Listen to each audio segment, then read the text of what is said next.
Olá! Seja muito bem-vindo ou bem-vinda a mais um episódio da Vida Secreta dos Outros Casais.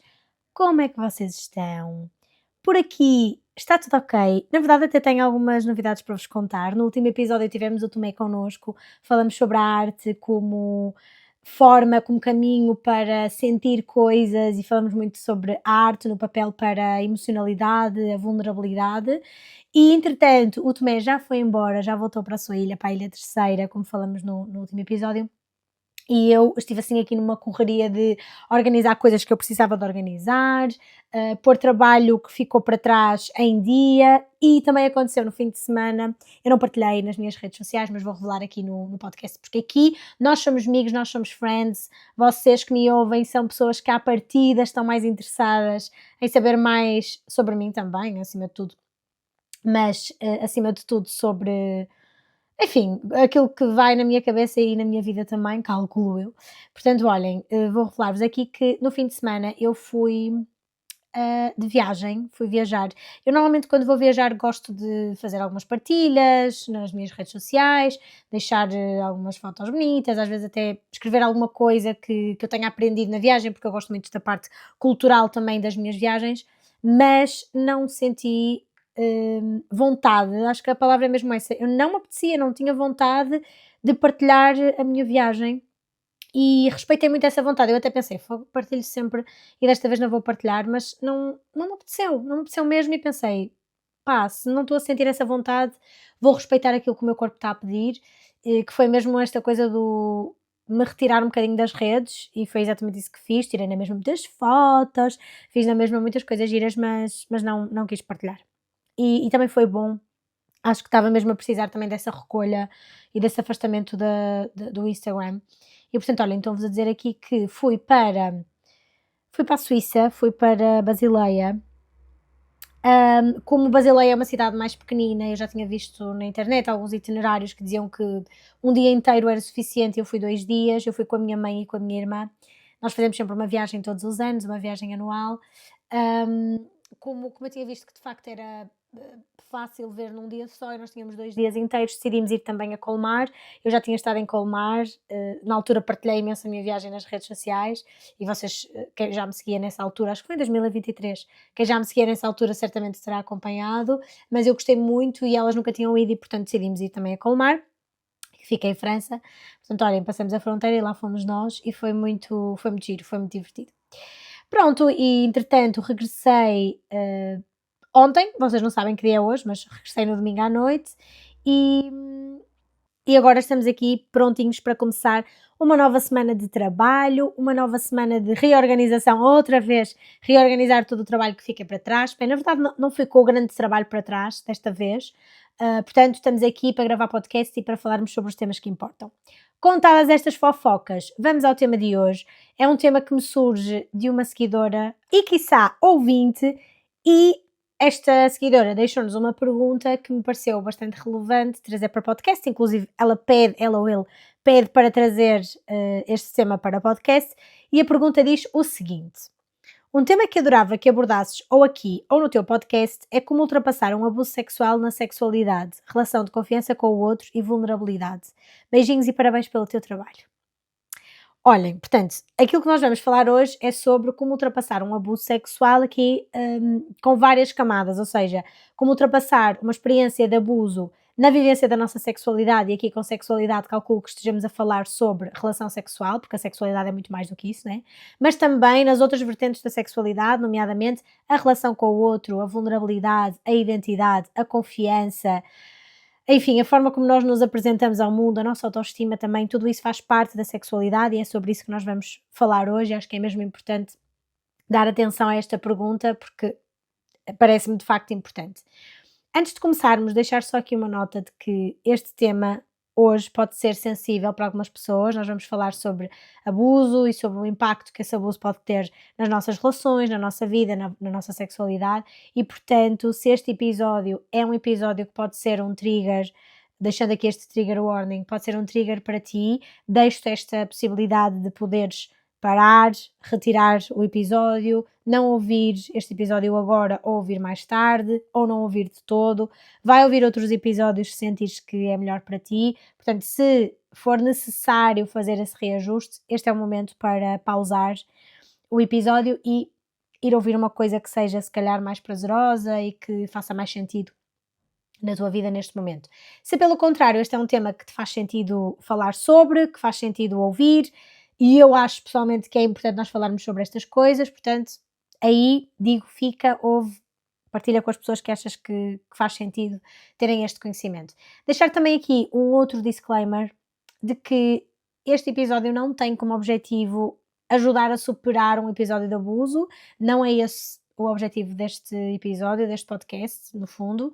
O objetivo é nós compreendermos, dar nome àquilo que muitas vezes nós calamos e deixamos no silêncio, e portanto este episódio servirá como uma espécie de reconstrução da nossa relação, mas nunca a resolução de um problema, ok? Portanto, o objetivo não é superar esse mesmo problema, é nós pensarmos sobre ele e às vezes pensar ajudar essa reconstrução da nossa relação com o nosso corpo, com o outro, enfim, mas tudo isso é feito com pormenor e com atenção em terapia, ok? Deixo já aqui este disclaimer também de que a terapia é muito importante neste sentido. Antes de começar a falar sobre este tema, dizer-vos que o abuso, e isto é uma coisa que eu digo muitas vezes em consulta, um episódio de abuso pode ser muita coisa, não é só, nós estamos a falar só de um abuso sexual, quando nós pensamos em abuso sexual pensamos logo numa relação sexual penetrativa, mas o abuso tem muitos formatos, o abuso pode ser o assédio, o abuso pode ser um toque, o abuso pode ser palavras, uma palavra que possa ter sido potencialmente traumática e, portanto, o abuso é muito mais do que aquilo que nós imaginamos e nós não fazemos um ranking do tipo de abuso que é maior ou menor e que tem mais ou menos impacto, porque isso vai sempre depender da pessoa que sofreu esse tipo de abuso e do contexto e tudo mais. Portanto, nós não fazemos esse ranking e quando nós, ao longo deste episódio, quando falarmos sobre abuso, nós vamos sempre falar nesta perspectiva de que o abuso pode efetivamente assumir vários formatos, ok? Isso é uma das coisas mais importantes que vos queria transmitir. E depois também dizer-vos uma coisa que eu digo muitas vezes em consulta, agora sim, que o abuso não define quem nós somos e é claro que pode influenciar e muitas vezes influencia a forma como nós nos relacionamos connosco próprias, com o nosso corpo, com os outros, mas ele não define quem nós somos nem o que faremos daqui para a frente. E isso é mesmo importante, isso é uma coisa que eu digo muitas vezes, que é, isso fez parte da tua história, isso conta parte daquilo que tu viveste, mas isso não define quem tu és. Nós não construímos a nossa identidade à volta de uma experiência traumática. Essa experiência traumática integra a nossa identidade, mas não a define por completo. Portanto, dizer que o abuso não define quem és, ele pode sim influenciar muitas coisas na tua vida, mas ele não define quem tu és, muito menos a tua história nem o que acontecerá daqui para a frente. E isso, o ter sofrido uma experiência de abuso, não é um sinal de fraqueza, isso é só um acontecimento que fez parte da tua vida, que faz parte da tua história, mas que não define toda a tua história, ok? Acho que isto é mesmo importante de falarmos sobre. A primeira coisa que eu vos queria trazer é que, quando nós falamos em abuso, muitas vezes nós pensamos na memória dessa experiência como uma coisa da nossa cabeça, uma lembrança daquele momento e essa lembrança fica guardada ali, num sítio mais emocional, barra racional, porque às vezes também racionalizamos a experiência de abuso e que, portanto, a experiência de abuso já passou no corpo e ela fica presa na cabeça, portanto fica presa na nossa mente, na nossa cognição, fica presa na memória, na lembrança, fica guardado a um nível emocional barra racional. Mas deixem-me trazer-vos esta informação de que muitas vezes a experiência de abuso fica no corpo. O corpo também se lembra daquilo que viveu, o corpo também guarda, também registra, também aprende coisas sobre nós, sobre os outros e sobre o mundo. E por isso, e isto é fácil de compreender quando, por exemplo, nós estamos junto a alguém e fazemos um movimento brusco e essa pessoa pisca com muita força, quase como se nós fôssemos bater-lhe, como se fôssemos agredir a pessoa, não é? Ou seja, ou quando a pessoa se afasta, quando nós temos um movimento mais brusco, ou damos um grito, ou sei lá, eu às vezes falo um bocado alto, então sei lá, se eu desse um grito e alguém tiver uma reação emocional muito rápida, claramente é o corpo a lembrar-se de alguma coisa que viveu, que não necessariamente tem que ser uma situação de abuso, mas muitas vezes são situações de violência, e portanto o corpo guarda estas coisas. E por isso é que, mesmo quando racionalmente nós sabemos e já fizemos este trabalho racional de eu agora estou segura, eu agora estou com alguém de confiança, agora não há perigo, mesmo assim, às vezes o nosso corpo não acompanha. Pode não estar no mesmo sítio, o corpo não está no mesmo lugar e não sente as mesmas coisas, muitas vezes, que a mente. Às vezes já há esta desregulação entre corpo e mente. E isto pode aparecer de várias formas. Às vezes aparece sobre dificuldade em sentir prazer, por exemplo, eu não consigo conectar-me durante o sexo. Há uma espécie de uma desconexão, como se eu estivesse ali, mas ao mesmo tempo não estivesse bem ali. E isso faz com que eu não consiga sentir prazer. Ou pode haver, por exemplo, momentos de bloqueio, momentos de freeze, em que o corpo simplesmente não responde àquele estímulo. Ou então, pelo contrário, também pode acontecer existir uma procura mais intensa de validação emocional ou de validação, enfim, corporal, o que seja, através dessa sexualidade, através, por exemplo, da relação sexual, do prazer, do orgasmo, que também pode ser muitas vezes confusa. Portanto, isto para dizer que muitas vezes o impacto, respondendo diretamente à pergunta de quais é que são os impactos do abuso na sexualidade, muitas vezes os impactos são, aliás, todas as vezes, os impactos são muito únicos, muito de cada pessoa, não é? Cada pessoa vai reagir de forma diferente e cada corpo vai guardar, aprender e registar esta situação de abuso de uma forma muito diferente. E é por isso que muitas pessoas registram no corpo, por exemplo, uma situação de assédio no autocarro, de uma forma bastante disfuncional e que traz, ou seja, o processamento daquela situação traumática, lá está, um trauma é um acontecimento não processado, muitas vezes ao nível emocional, não é? Ou seja, emocionalmente nós não processamos aquilo devidamente. E muitas vezes há pessoas que, numa situação de assédio no autocarro, não processam devidamente essa situação, passa a redundância, e há outras que viveram situações que nós não vamos classificar como piores nem melhores, porque lá está, não tem a ver com a situação, tem a ver com a forma como nós a processamos, mas situações que podem efetivamente, sei lá, se fossem consolidadas em tribunal, dariam certamente prisão, e processar de uma forma muito mais tranquila emocionalmente e até do ponto de vista corporal. Portanto, isto para dizer que muitas vezes não compreendemos muito bem porque é que o corpo não está a responder e a resposta está aqui. E é importante nós fazermos este, e é por isso que também estou a batalhar muito nesta questão de não é sobre o que nos aconteceu, é sobre a forma como nós processamos. Isto é mesmo importante, é mesmo isto que eu quero que vocês fiquem também a pensar sobre. Não é sobre o que nos aconteceu. E às vezes tendemos a fazer julgamentos, mas também não aconteceu nada de especial, porque é que ela está a reagir assim? Ela está a reagir assim porque aquela situação não está a ser processada devidamente e está tudo bem com isso, porque foi efetivamente grave, porque foi efetivamente importante para ela naquele momento da sua vida e, portanto, temos que dar atenção a isso em terapia para conseguir ultrapassar esta situação de abuso, porque não deixa de ser um abuso. Portanto, muitas vezes surge perguntas na nossa mente que é: eu quero que o sexo aconteça, eu quero ter intimidade com esta pessoa, então porquê é que eu não consigo? Porque é que se eu me sinto confortável com esta pessoa, se eu sei que este momento que estamos a viver é diferente da situação traumática que eu vivi no passado, se eu sei tudo isso, porque é que o meu corpo não responde? E a resposta é esta: porque o corpo guarda muitas vezes. Só que o problema não é o corpo propriamente dito, o problema é o que aconteceu com o corpo, e é sobre isso que nós vamos falar também. Outra coisa que vos queria trazer também, é esta ideia de quando há uma experiência de abuso, não é só aquela pessoa que abusou de nós que deixa de ser segura. Muitas vezes a ideia de outra pessoa existir no geral traz-nos sensações de insegurança, de instabilidade, de medo da vulnerabilidade, muitas vezes até ansiedade e pânico. Só de pensar que outra pessoa poderá voltar a entrar na nossa vida e na nossa bolha de segurança. E portanto, isto para dizer que às vezes não é sobre o abusador, às vezes é sobre alguém. Principalmente quando, e deixem-me fazer este parênteses, muitas situações de abuso acontecem dentro de relações amorosas.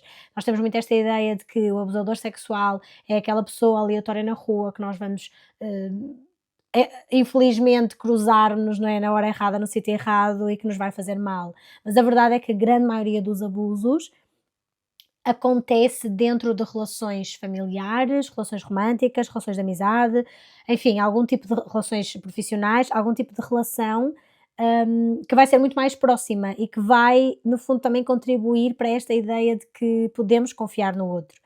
E é mesmo importante nós também fazermos esta reflexão de, muitas vezes, quando há uma experiência de abuso, nós não deixamos de confiar só naquela pessoa, não tem como, até porque muitas vezes essa pessoa até desaparece da nossa vida porque nós queremos afastar-nos ou o que seja. Nós deixamos de confiar no outro no geral. Entretanto, fiz aqui uma pausa sem vocês perceberem, para pesquisar efetivamente qual é a percentagem de casos de abuso sexual que acontece dentro de relações amorosas ou relações familiares, e encontrei aqui dados bastante relevantes. Cerca de 60 a 80% das agressões sexuais contra adolescentes e adultos são cometidas por alguém conhecido, frequentemente alguém com quem estão numa relação amorosa, portanto, namorado, cônjuge, às vezes até um ex-parceiro. E nas crianças esta percentagem mantém-se, até na verdade, aumenta para menores de 18 anos, vítimas menores de 18 anos, portanto 93% das vítimas conheciam o agressor. Isto é chocante. Nós estamos a falar de agressores que são pais, padrastos, irmãos, tios, o professor de educação física, o catequista, não interessa. Estamos a falar, estou a dizer também no masculino, obviamente pode existir no feminino, mas sabemos que tendencialmente e percentualmente são os homens que mais abusam sexualmente. Eu estou a falar numa perspectiva percentual e científica, ok? Não vamos entrar aqui em achismos, não estamos no achismo. Mas isto para dizer que, de facto, é chocante, fechando aqui o meu parêntese, como nós temos muito esta ideia ainda pré-concebida de que o abusador é uma pessoa desconhecida que se cruzou, infelizmente, connosco na rua. E isso muitas vezes não é verdade. Portanto, quando estamos a falar de abuso, precisamos de enquadrar que muitas vezes o abuso aconteceu numa relação de confiança. E é isto que eu vos quero trazer, é que de repente nós deixamos de confiar, porque nós confiávamos naquela pessoa e aquela pessoa não respeitou o nosso corpo, o nosso tempo e a nossa vontade e o nosso consentimento, acima de tudo. Portanto, mesmo que racionalmente nós até saibamos que agora nós temos uma pessoa diferente à nossa frente, agora nós estamos numa relação que é diferente, numa relação que é cuidadosa, que é respeitosa, com alguém que nos ama a ponto de não querer magoar-nos, a verdade é que há uma parte de nós que muitas vezes não baixa a guarda assim tão facilmente. Tornamos-nos mais atentos, mais alerta, mais cuidadosos e às vezes até com maior necessidade de controle nas relações e muito mais dificuldade em entregar-nos por completo a alguém. Portanto, quando a pessoa, esta nossa ouvinte nos pergunta quais é que são os impactos, de facto existem impactos na sexualidade, como já falamos anteriormente, do ponto de vista de eu conseguir entregar-me ao prazer, porque o corpo guarda a informação importante, não é? Esta informação de eu não posso sentir prazer, há uma desconexão neste momento, porque este momento já foi. Claro que não é o mesmo momento, isto é uma coisa que eu também digo em consulta, que é o momento do sexo não tem nada a ver com aquilo que acontece durante um abuso sexual. O sexo é uma coisa, o abuso sexual é uma coisa completamente diferente, não tem absolutamente nada a ver. Mas isto para dizer que o corpo guarda esta informação como não é seguro eu sentir prazer aqui, não é seguro eu estar conectada com o meu corpo aqui. E portanto esta desconexão não só acontece no sexo, mas também na confiança que nós sentimos na relação. E isto pode ser difícil de explicar a alguém que nós temos ao nosso lado, com quem estamos numa nova relação, porque esta pessoa vai sempre sentir, isto acontece também muitas vezes, que é, esta pessoa vai sentir que isto não é sobre mim. Se não é sobre mim, porque é que eu estou a passar por isto? E eu acho que é muito importante, nós precisamos de quebrar esta barreira de comunicação sobre isto, que é, não é de facto sobre ti, porque não foste tu que abusaste de mim, mas de facto existe esta dificuldade em confiar e esta dificuldade em entregar-nos por completo. E quando falamos em experiência de abuso, podemos estar a falar, obviamente não só de um abuso sexual, mas também de uma relação tóxica, uma relação violenta, uma relação de controle, uma relação difícil, que muitas vezes deixa estas marcas profundas nas nossas relações seguintes. Portanto, uma das coisas que eu vos quero mesmo trazer é esta ideia de que em algum momento, confiar em alguém não foi seguro nem foi a escolha mais inteligente. Então o nosso cérebro, a nossa mente, faz aquilo que sabe fazer melhor, que é, vou proteger-te. Não vou deixar que voltes a cometer o mesmo, com algumas aspas, erro, de confiar em alguém. Não vou deixar que nos magoes de novo, não vou deixar que caias de novo. Isto é bonito de alguma forma, é uma forma de proteção da nossa mente, mas não está a ser útil nesta relação. Eu costumo dizer muitas vezes, e isto está descrito na ciência, que é todo o comportamento disfuncional em algum momento já foi funcional. E isto é uma coisa que eu digo muitas vezes em consulta, que é esse comportamento disfuncional neste momento está a ser disfuncional, mas ele já foi útil, ele já foi funcional e por isso é que ele existe. A nossa mente é muito inteligente, não há nada mais inteligente do que um cérebro em funcionamento. E por isso ele vai sempre buscar mecanismos que ele acredita serem melhores para nós e que se calhar em algum momento foram. Portanto, quando nós estamos numa relação que é agora segura, mas não conseguimos entregar-nos, muitas vezes é porque o nosso cérebro está a tentar proteger-nos. Depois há aqui uma coisa que também pesa muito, que é esta questão da vulnerabilidade, porque ser íntimo com alguém, estar numa relação amorosa com alguém, implica ser vulnerável. Nós já falamos muitas vezes sobre isto. Implica nós baixarmos as nossas defesas, mostrarmos as nossas partes mais profundas, mais expostas, as nossas fragilidades. E muitas vezes, quando há uma experiência de abuso, experienciar vulnerabilidade é bastante difícil, porque na verdade essa exposição, não é? O estar vulnerável deixou de ser neutro, passou a estar associado a um certo perigo. Eu não posso ser vulnerável, eu não posso baixar a guarda, porque quando eu baixo a guarda, algo de muito terrível acontece. E muitas pessoas entram neste paradoxo de eu quero proximidade, eu quero conexão, eu quero estar próxima desta pessoa e até ser vulnerável, mas há uma parte de mim que me trava. E isto às vezes não acontece em todas as facetas da relação. Uma relação é muita coisa, não é? Não é só conversar. Uma relação tem o conversar, uma relação tem o apresentar os pais, uma relação tem o sexo, e muitas vezes, em algum destes pontos, há um certo bloqueio, há algo que me trava, e muitas vezes até é no sexo, na verdade. Há esta coisa de eu no sexo está tudo ótimo na nossa relação, eu confio, eu estou perfeitamente à vontade com esta pessoa, mas no sexo há alguma coisa que me trava. Ou então, no sexo até não há um problema, mas não consigo apresentar-lhe os meus pais, não consigo trazê-lo à minha casa, não consigo, ou seja, quando há algo que vai ser a última coisa que falta entregar, com muitas aspas, porque nós não entregamos nada de nós, nós só emprestamos, na verdade, mas quando nós queremos dar esse último passo, muitas vezes não conseguimos, porque eu estou a dar todo de mim e dar todo de mim pode correr muito mal e eu sei que já correu muito mal no passado, sabem? Mas eu costumo dizer muitas vezes que amar é um salto no escuro e nós precisamos dar esse salto. Agora, como é que isto aparece no dia a dia? Como é que isto aparece nas relações do dia a dia? Isto não aparece só nestes momentos maiores, não é? Nestas decisões grandes, às vezes aparecem coisas muito pequeninas e muito concretas e específicas, como por exemplo, e se calhar muitas pessoas que viveram situações difíceis ou relações difíceis no passado vão identificar-se com isto, que é muitas vezes está na dificuldade em dizer que não, ou às vezes até na dificuldade em dizer que sim, porque se eu desenvolvi, ou seja, tanto dá, não é? Há pessoas que desenvolveram esta ideia de que eu não posso dizer que não, porque o não não é permitido. Se eu disser que não, esta pessoa vai agredir-me, vai violentar-me, vai abusar sexualmente, enfim.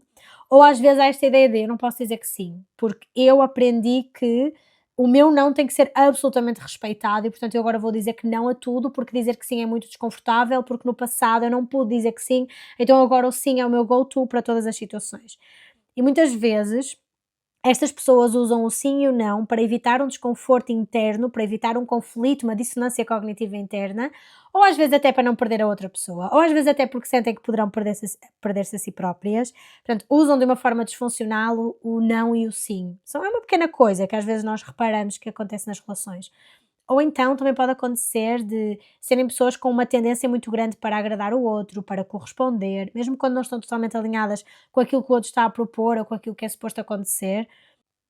A dificuldade em tomar decisões, por exemplo, esta tendência para querermos agradar, para querermos corresponder, mesmo quando não estamos totalmente alinhados com aquilo que o outro pretende, o sentirmos desconectados durante os momentos do sexo, enfim, às vezes até esta procura por proximidade como forma de nos sentirmos validadas, escolhidas, amadas, enfim, tudo isto podem ser mecanismos que ficam destas experiências de abuso, algo que a nossa mente encontrou como forma de lidar com algo que foi em algum momento bastante traumático, e isto por si só não é um problema, mas pode tornar-se um problema. Ou seja, estes mecanismos de defesa, estes pequenos comportamentos de segurança para evitar voltar a sentir coisas difíceis.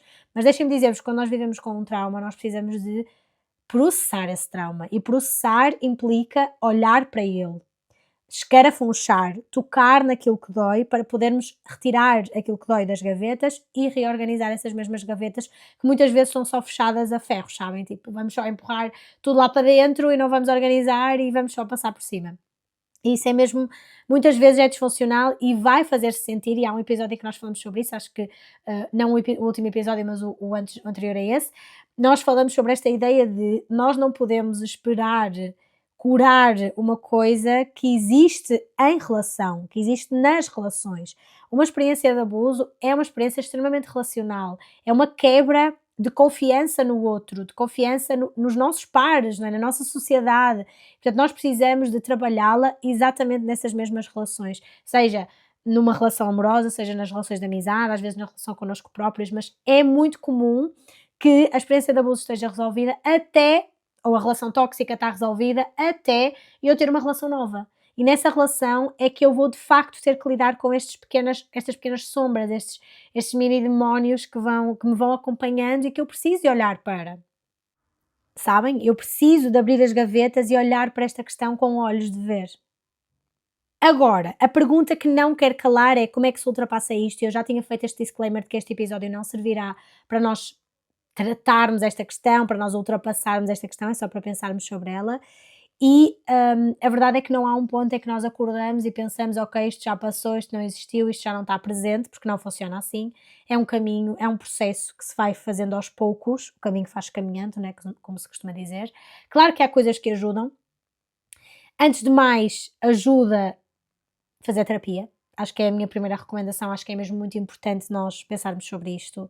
Ajuda nós trabalharmos a nossa autoestima e a nossa segurança em nós próprios, em primeiro lugar, segurança dentro de nós. Ajuda nós nos reconectarmos com o nosso corpo, sem pressão, obviamente, mas reconectarmos com o nosso corpo, perceber o que nos faz sentir mais confortáveis, o que é que não faz, voltar a habituar o corpo ao toque e a determinados toques que podem ser mais difíceis ou mais trazer maior ansiedade. Nós precisamos de reaprender sobre o consentimento e é interessante o reaprender porque não somos nós que não sabemos sobre consentimento, mas muitas vezes o nosso sim e o nosso não tornou-se muito rígido. Não é uma coisa viva, uma coisa que pode mudar, uma coisa que pode ser revista, uma coisa que pode parar a qualquer momento também, que pode, enfim, mudar, né? Lá está, como estávamos a dizer, a qualquer momento. E às vezes nós reaprendermos sobre isso e até transmitirmos ao outro a necessidade que temos de conversar sobre consentimento, de não o ver como algo tão rígido, também pode ajudar. Também é importante nós reconstruirmos a nossa relação com o prazer. E aqui nós precisamos de retirar completamente a lógica do orgasmo, de tenho que chegar ao orgasmo. Não há objetivos, não há metas, não há tem que ser assim, tem que conseguir atingir o orgasmo. É um processo também, é um processo que no início pode ser estranho e está tudo bem com isso.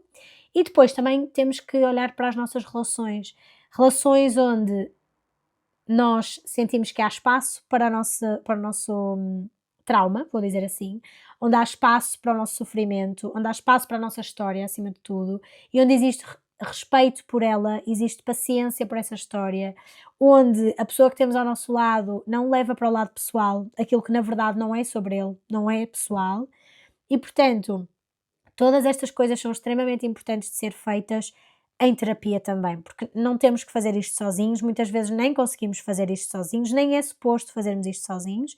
Nós temos que trabalhar estas experiências traumáticas com alguém que saiba aquilo que está a fazer e isso faz toda a diferença na nossa vida, porque no fundo, quando nós falamos em curar de um trauma, ultrapassar um trauma, nós não estamos a falar sobre apagar o que aconteceu. Nós estamos a falar sobre deixar de viver como se aquele trauma, aquela experiência estivesse ainda a acontecer. E é mesmo interessante quando às vezes em consulta, e às vezes numa ou duas sessões nós já sentimos esta diferença, que é as pessoas dizerem: eu sei que vivi isto e eu vivia como se estivesse constantemente a acontecer-me e agora já não sinto isso, agora sinto que me aconteceu no passado e que no presente a minha vida pode ser diferente e que no presente isto não define quem eu sou. Ainda que possa em algum momento, obviamente, definir algumas coisas que fazem de mim quem eu sou hoje, né? Porque todas as nossas experiências também nos compõem enquanto pessoa e em relação à nossa identidade. Mas mesmo assim, é muito gratificante perceber que em poucas sessões as pessoas conseguem perceber isto. Não significa que tenham apagado aquela experiência, mas ela está onde ela tem que estar, que é numa experiência que eu vivi no passado e que faz parte do meu dia a dia, mas que não define a história que eu estou a construir agora. Isso é mesmo importante ser feito em terapia. Agora, não posso deixar este episódio terminar sem deixar aqui algumas ideias que eu acho que são muito importantes. Estas ideias de que eu já devia ter ultrapassado, já passou tanto tempo. Deixem-me dizer que não existe um prazo, não há um prazo.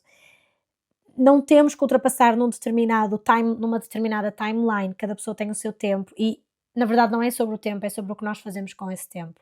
Também desconstruir esta ideia de que se ainda me afeta tanto é porque eu sou fraca. Não és.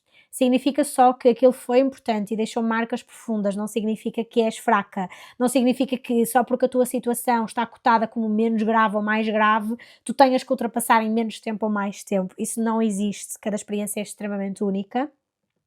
Dizer-vos também que esta ideia de que nunca vou conseguir ter uma relação saudável, nunca vou conseguir estar com alguém que me ama e em quem eu confio para ter uma nova relação, também não é verdade. Claro que vais. Pode ser diferente daquilo que imaginavas, claro que sim, mas isso não significa que vai ser pior, vai ser só diferente, porque as nossas expectativas raramente correspondem à realidade, vamos ser sinceras. Mas isto para dizer que, claro que vais ter a relação saudável que pretendes, na verdade só a vais ter se de facto criar as condições para isso, e muitas vezes o que eu digo é, nós aceitamos o amor que achamos que merecemos e portanto trabalhar a nossa autoestima também é muito importante para conseguirmos dizer que não às relações pouco saudáveis que vão surgindo. E talvez aqui este disclaimer mais importante é esta ideia de que o teu corpo não está estragado. O teu corpo não está danificado, o teu corpo é teu e ninguém tem o poder, nunca nesta vida, de danificar ou estragar o teu corpo. O teu corpo fez exatamente aquilo que ele precisava de fazer para sobreviver. O teu corpo é, neste momento, fonte também de muita proteção, muitas vezes, quando temos estas dificuldades na sexualidade. Portanto, o teu corpo está a fazer aquilo que é suposto fazer para te proteger e isso é bonito, ainda que não seja útil, ok? E é importante nós termos esta sensação em relação ao nosso corpo e sermos gratas por isso também, do género, ele faz isto para me proteger, mas no fundo eu sei que vou conseguir ensinar-lhe que ele agora está seguro e que pode baixar a guarda, ok? Se de alguma forma este episódio te toca, eu gostava que levasses esta ideia contigo, não há nada de errado em ti, não há nada de errado no teu corpo, aquilo que estás a sentir vai efetivamente ser processado, com ajuda profissional preferencialmente, mas vamos conseguir processar isso. Mesmo que essa realidade agora pareça distante, é possível nós voltarmos a sentir essa segurança, é possível nós voltarmos a confiar em alguém, é possível nós voltarmos a sentir prazer, orgasmos, uma relação saudável com o nosso corpo e, portanto, terminar dizendo que este corpo, esse teu corpo, pode voltar a ser um lugar seguro também.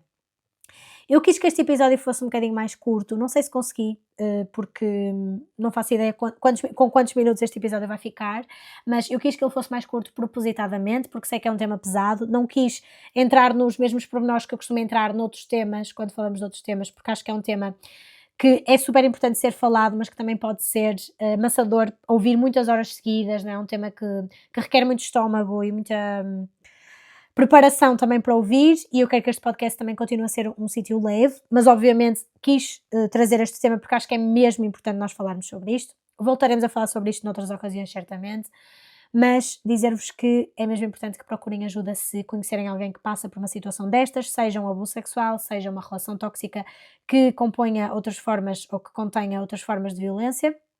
Portanto, enviem-lhes este episódio, incentivem a que procurem ajuda, é mesmo importante nós cuidarmos mais uns dos outros. E pronto, malta, é isto que tenho para vocês hoje. Espero que tenham gostado, mais ou menos, deste episódio. Digam-me nos comentários o que pensam sobre isto. Já sabem que me podem enviar as vossas histórias, dúvidas, confissões, às vezes até sugestões de temas que gostassem de ver aqui no podcast. Deixo o link para que possam fazer isso na descrição do podcast e do episódio. Não se esqueçam de me seguir aqui no Spotify e também no Instagram, @inasmel.pt. Até para a semana, malta. Obrigada por me ouvirem e beijinhos.